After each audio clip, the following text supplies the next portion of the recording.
Welcome to Lesson 6 of SmartGurlz. Today, we will be going over our third obstacle course, which is searching for plants. So let's go ahead and click searching for plants and watch the video together. Hi there! I'm June, and welcome to my science lab. Oh my gosh, I'm so busy. I have a major organic chemistry lab project due tomorrow, and I just realized I need some specimens from the local pond. Can you help me?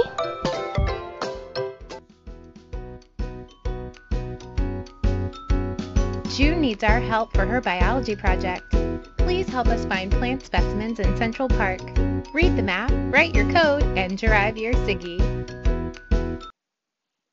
Great, let's go search for these plants. So, as you can see, we have this new map. And some of the tricky parts of this map were actually included in our last video and our last obstacle course. But to review again, we can see that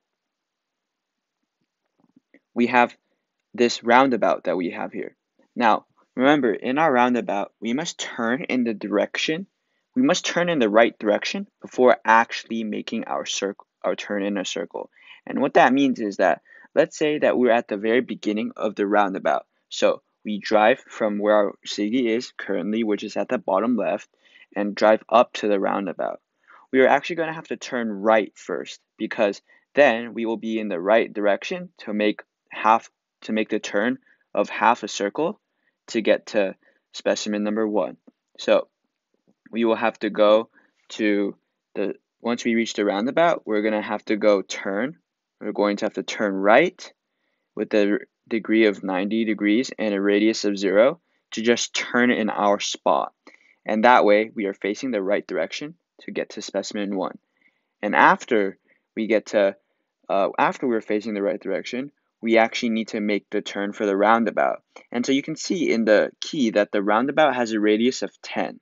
And so that means that when you turn with the roundabout, we'll drag another turn block, and we're going to leave the radius as 10. Now, in the last video, we covered that a circle has 360 degrees. So now from our current position at the beginning of the roundabout, facing right, and going to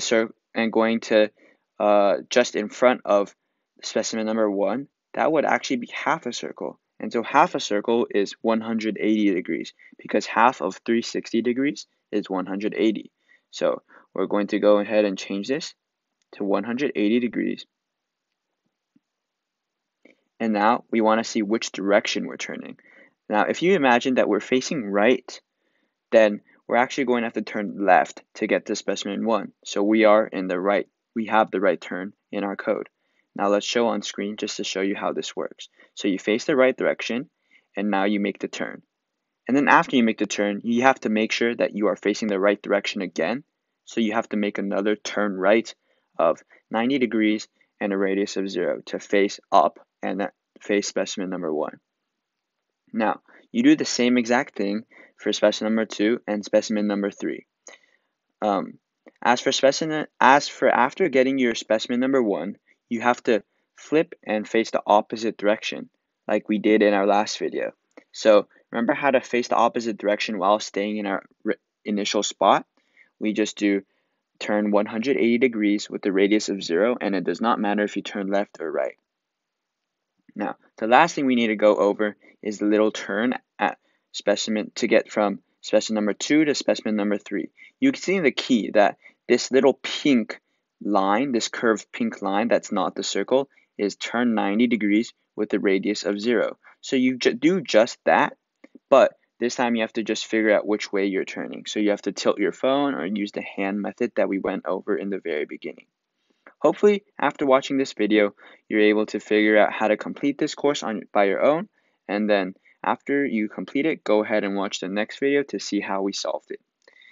See you next time.